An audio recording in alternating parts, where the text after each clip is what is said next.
নমস্কার বন্ধুরা, কেমন আছেন আপনারা? আশা করছি ভালো আছেন, সুস্থ আছেন। আপনারা কি কখনো একটা প্রেসার কুকারের সাহায্যে গাঁটি কচুর খোসা ছাড়িয়ে দেখেছেন? একটা চাবির সাহায্যে ছোট্ট সাহায্যে সূচের মধ্যে সুতো পরিয়ে দেখেছেন? গরম ভাতের মধ্যে তেজপাতা দেবেন কিসের জন্য? বটির মধ্যে আপনারা চাবি দেবেন কেন? তাছাড়াও আপনাদের কাছে শেয়ার করব আরও বেশ কিছু ছোট ছোট ইউজফুল কিচেন টিপস। চলুন দেখে নেওয়া যাক আজকের প্রথম টিপসটা আমি আপনাদের কাছে কি শেয়ার করি। অনেকেরই বাড়িতে ছোট বাচ্চারা রয়েছে, দুষ্টুমি করে দেখবেন আমাদের দরজার মধ্যে বা কাঠের বিভিন্ন ফার্নিচারের মধ্যে এভাবে আঁকিবুকি আঁকতে থাকে। আর নেল পলিশটা যদি শুকিয়ে যায় সহজে কিন্তু আমরা নেল পলিশটা তুলে পরিষ্কার করতে পারি না, যার কারণে আমাদের দরজা বা ফার্নিচার দেখতেও বাজে লাগে। তো সামান্য পারফিউম বা বডি স্প্রে এইভাবে করে স্প্রে করে দেবেন। এতে করে কি হবে, নেল পলিশটা দেখবেন অনেকটাই আলগা হয়ে যাবে। আমি আঙুলের সাহায্যে হালকা একটু ডলে নিচ্ছি, দেখতেই পাচ্ছেন। তারপর একটা কাপড়ের সাহায্যে হালকা ঘষে নিলেই দেখবেন সম্পূর্ণ নেল পলিশ কিন্তু উঠে পরিষ্কার হয়ে যাবে। আশা করছি আপনাদের টিপসটা কাজে আসবে। ভালো লাগলে লাইক করবেন। এখন চলে যাচ্ছি পরবর্তী টিপসে।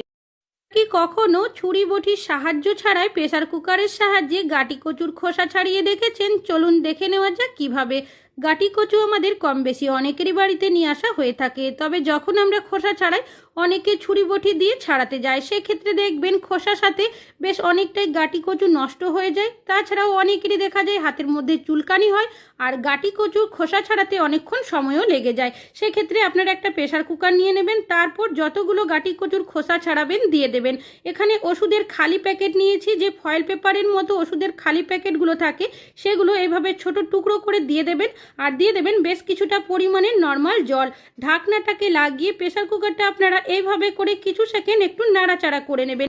এখানে যেহেতু জলের ব্যবহার করা হয়েছে তাই গাঁটি কচুর খোসাগুলো অনেকটাই নরম হয়ে যাবে, আর ওষুধের খালি প্যাকেট দেওয়ার কারণে খোসাগুলো আলগা হয়ে সহজেই উঠে আসবে। প্রেসার কুকারের ব্যবহার এই কারণেই করা হয়েছে, আমাদের গাঁটি কচুর খোসাগুলো হাত দিয়ে ছাড়াতে হলো না।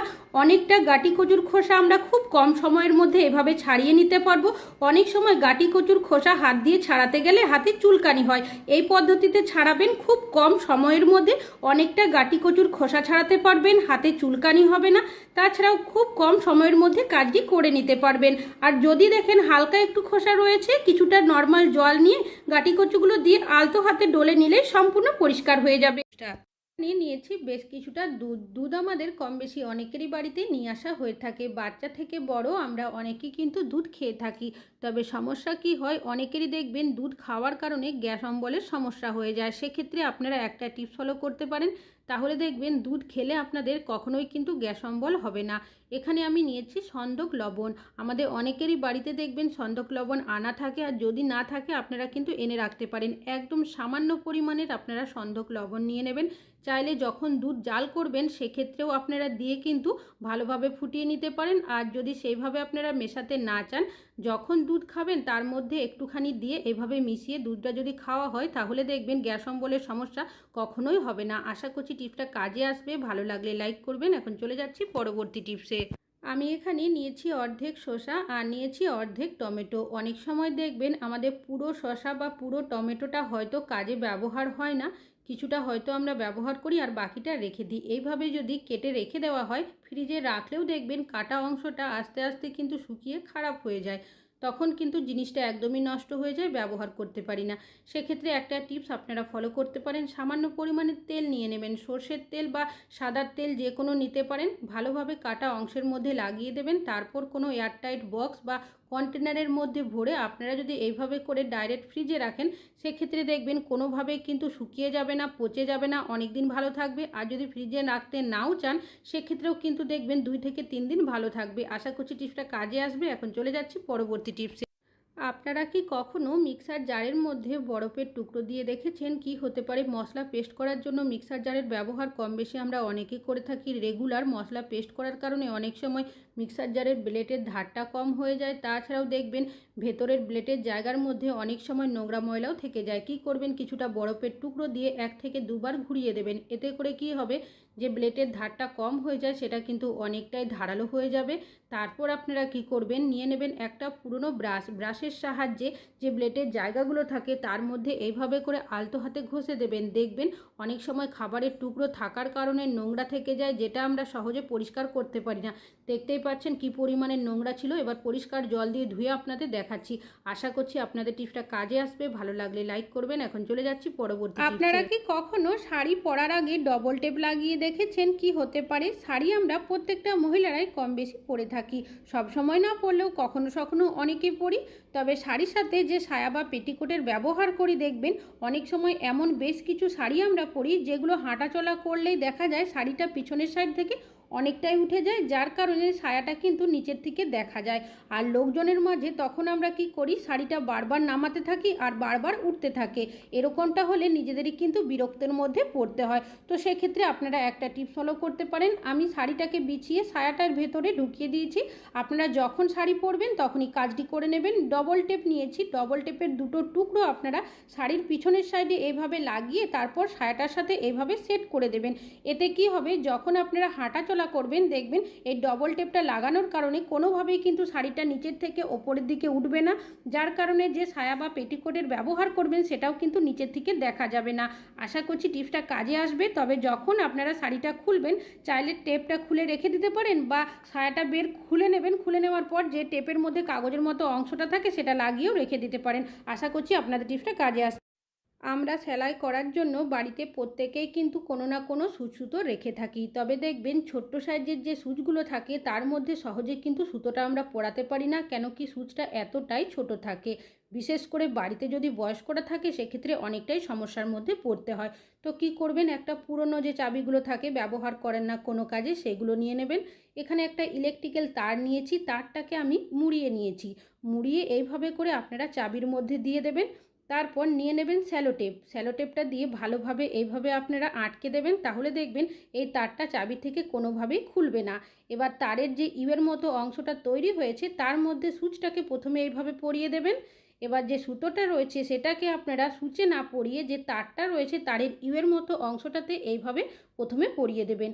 তারপর যে সুচটা রয়েছে সেটাকে আপনারা আলতো হাতে টেনে নেবেন। তাহলেই দেখবেন ছোট্ট সাইজের সুচের মধ্যে আপনারা খুব সহজেই সুতোটা পরিয়ে নিতে পারবেন, কোনো রকমের সমস্যা হবে না। আর এইভাবে করে বয়স্করাও কিন্তু পরাতে পারবেন। এইভাবে একটা চাবির টুল বানিয়ে আপনারা সুতোর বক্সের মধ্যে রেখে দিতে পারেন।